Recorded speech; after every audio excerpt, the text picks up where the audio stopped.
I have no one to practice with. I have no native friends and nobody around me who speaks the language that I'm trying to acquire. So what's the point?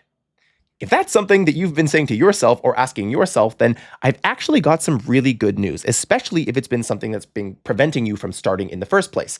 And you don't actually need a conversation partner. Well, not yet anyway. And I'm going to break down why this feels like a big blocker. I'm going to break down what exactly you should be doing to get started, and you can do it completely alone. And then I'm going to show you where people are if you need to find them once you get to a level that you're ready to start speaking. So let me show you what I mean. No one to talk to, okay? This is where you're at. At least this is where you feel like you're at. So you're waiting to start, and that's the real thing holding you back. Now, I will mention, again, if you're the kind of person who's just looking to find people to talk to and you're already at a level in the language that you're ready to do this, then don't worry, that's coming here too. Okay, so you don't need someone to talk to, not yet anyway.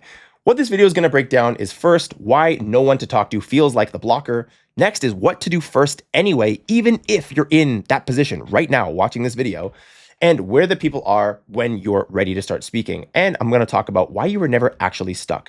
Those three questions and the answers unlock as we go, as they always do. So let's break this down. The partner myth. And it is indeed a myth. Okay. So the belief that progress needs someone to talk to. It's the reason you still haven't started. So let's get into it. Why does it feel like this is your block? Well, you need a partner to progress. No, you don't. Speaking is just a later skill. It comes after. This is the way it works, and I've broken this down before. First, you fill your ears by getting a lot of input. Then that input eventually starts to make sense to your brain once you have enough input. Once it makes sense to your brain, it's going to come out of your mouth naturally. That's where it's going to emerge. And at that point, guess what's going to happen? A partner begins to matter. Having a partner, once you've actually got through these guys first, okay? So you're stuck at the first cup blaming the last one. The reality is, if you're not really understanding much of what you're hearing, you're not ready for a speaking partner anyway. And that should feel good. You should know, hey, you have stuff that you can be doing by yourself and making a ton of progress so that when a partner matters, you're going to be ready for that stage, okay? So you can't speak what your brain hasn't heard. Of course, there is lots of people that are going to be saying, oh, well, just learn sentences every day, repeat in the car as you're driving. That's all good. Like I've said before, that's all good. But the thing is, it's not as good as if you understood what you were saying. You can just rote memory, bash these things into your brain, and you're, I guess, technically making sounds and speaking the language, but it's kind of a bait and switch for fluency, because real fluency, what we're talking about is this ping-ponging back and forth between the other person and yourself. And if you're just saying fluency is the ability to repeat a bunch of sentences back, that's a monologue, not a dialogue. And you know how boring it is to have a conversation with someone who's monologuing at you? It kind of sucks. So bit of a bait and switch if you ask me. Okay, so if you're curious, by the way, just before we get into the rest of this, if you're curious about how long you should stay silent for this phase right here, to take effect until you're ready to get to right here, then you can just take a look at the link in the description or the pinned comment. There's a little tool that I use that I made for you, and it'll be sitting there if you're interested to find out how long that I think you should be staying silent for, depending on your specific situation. Okay, so answer one has already been unlocked. Why no one to talk to feels like the block. Okay, it's because output is the last cup and you're stuck on the first. So it feels like a block because you don't really understand the system, at least not yet. And now I guess you kind of do, but let's keep going. Next question is what to do first anyway. Okay, you've realized you're in this situation. What do you do to overcome it? Well, let's break it down. Okay, what to do first anyway. Fill the tank in silence, alone. No partner required. This you can be doing by yourself. And this is kind of like paying your dues a little bit for language learning. In my opinion, you have to put in the time before it really will pay you back, but it's worth it every time. So to be super clear here, right? Here's kind of where we're at. Let's take this one. Okay, here's kind of where you're at. You are trying to rise this level in silence, but the reality is you need to fill up this tank until you get to this point. When you get to this point, now your speaking floor can start. Now you have enough inside your brain to draw from. So when you're speaking, you can be in a spontaneous situation, not just kind of blabbering pre-written out sentences that you're not even totally sure are appropriate in all these circumstances. By the way, especially if you're literally translating from your mother tongue into your target language, sometimes you'll be transliterating, meaning that you're taking the literal words of what's being said one for one and translating them. That doesn't always mean it's going to translate in terms of concepts and meaning into the target language. Hopefully that makes sense to you. Especially if you're learning something like an Asian language and you're an English native speaker, there can be a lot of losses in translation. Okay, so We're filling the tank first, and your listening ceiling becomes your speaking floor. So as this guy begins to rise, this guy begins to come into effect. So the silent phase isn't waiting, it's loading. You can't fire from a weapon that you haven't loaded. I mean, you'll just be pulling the trigger, click, click, click, and nothing's really going to happen. Hopefully that makes sense. Okay, so where are the people when you're actually ready? Okay, when it's time to actually talk. Now, for those of you who are pretty solid in the language and you're like, my main issue is just that I don't have anyone around me to speak with, and that can hurt my motivation, it can hurt my progress, all these things. Let's get into where they are. Super simply, there's a few things we can do. First thing is pay for time. Obviously, italki, Preply, I've never used Preply myself, but I use italki all the time. A tutor is one click away. And if you're curious about how to set this up, the specific way that I set up my lessons, it's not the typical way that people will do it that you'll see kind of on YouTube even. I've never really seen someone do it the way that I break it down. There should be a video on my channel. Just search italki and you'll see I've spent over $10,000 on that platform. And now I've really understood how to use it. And so there's a breakdown there if you're interested. Okay. Next is free exchange. This one's really solid. Obviously, they all have their drawbacks and their advantages, but free exchange is really good because you get basically, oops, not what I meant to do.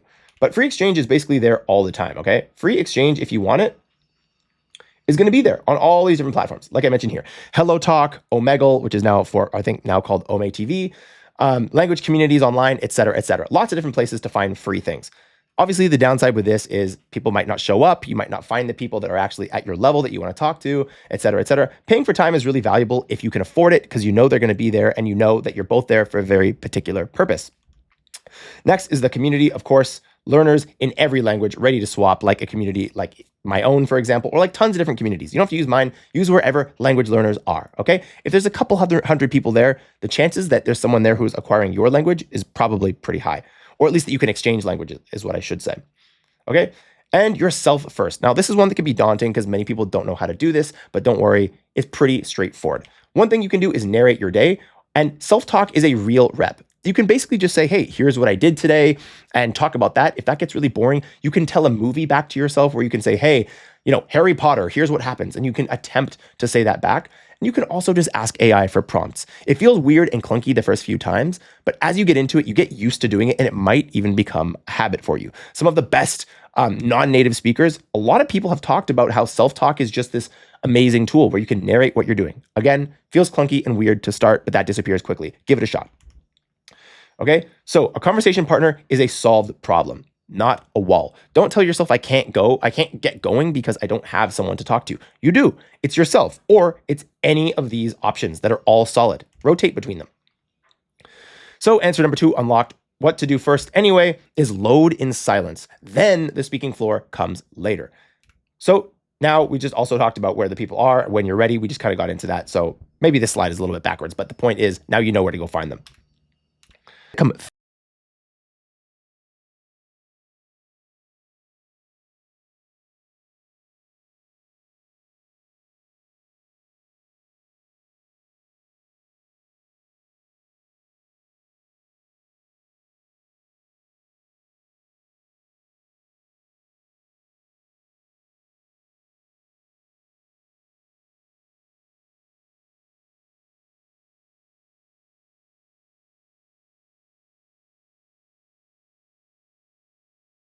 through the language, that happens after that you've been speaking a little while, okay? So you can use all those things I mentioned to you before in terms of how to improve your speaking, free options, paid options, etc. Then friends really begin to show up. So again, look at this order. Some people wait for people and they never start. They're like, hey, when I have a, let's say, Japanese friend, then I'll learn Japanese. And then they never start because they are never able to make a friend because, again, communication is a two-way street. And most people, when you first meet them, don't want to be friends with you just to teach you a language. I mean, they're the rare people that might, but it's unlikely. Okay, versus build input, then speak, and then people arrive because there's someone to speak to and you're just a normal person who speaks a language. Maybe not as well as a native speaker, granted, but still you can conduct yourself in a conversation. So speaking the language is what brings the people, not the reverse. You need to understand that. Okay, speaking first, the people follow. So the finish line, you actually control, not a partner. You can't control if you have a partner at all times. Of course, there are those free and paid options that can help, but hours in until you're ready to speak. This is what's most important. So understand that you start silent. Like, look at this. The majority of this is you being silent, and then you're ready to speak. Every hour of input pushes you towards, yes, I'm ready to speak. No partner needed to move this line whatsoever. And also I'll say, Even if you can't find a partner for whatever reason and you're super solid at speaking, still it's worth putting in time alone to do your immersion and build that ceiling so that your speaking floor can start there, okay? It's always going to be worth it to put the time in for more immersion. It's my personal belief that that's the engine behind this whole game anyway. So let's keep going. You were never stuck. You were skipping step 1. Drop the partner myth. So let's have this all laid out so you can just see ultimately where this all comes together. I have no one to talk to actually turns into load input, then speak. Okay, so why no one to talk to feels like the block is because output is the last cup, not the first, and people want to start with it. What to do first anyway? Load input in silence alone. You don't need anyone to do that. In fact, it might be distracting to do that with other people. Okay, where the people are when you're ready is everywhere once you can speak, literally everywhere. Free, paid, in your own physical community. People begin to show up when you can speak to them, right? Let's say you're in an elevator and a neighbor gets in and you live in an apartment in this example, right? A neighbor gets in, let's say you both speak English and you say, hey, nice to meet you, or hey, love your shoes, whatever you say, right? Then you can actually make a friend. Then you can actually make an acquaintance at least. And that comes because you were able to have a mutual conversation. You don't go up to someone and say, hey, can you teach me Korean? And then they're like, yeah, sure, let's be friends. Like that's not typically the way things happen. So people begin to be everywhere once you can speak. So understand that order. Input first, the people follow, locked in. So that's basically the end of this video. Again, I'll remind you of the free tool, the Silent Phase Calculator, in the link below if you're interested. No pressure if not. And then this video is one part of a larger system that takes you from 0 to conversational fluency in whatever target language interests you. If you want to see that, that's going to also be in the description. It's also going to be the video that plays right after this. So as always, thank you so much for watching, and I'll see you in the next video.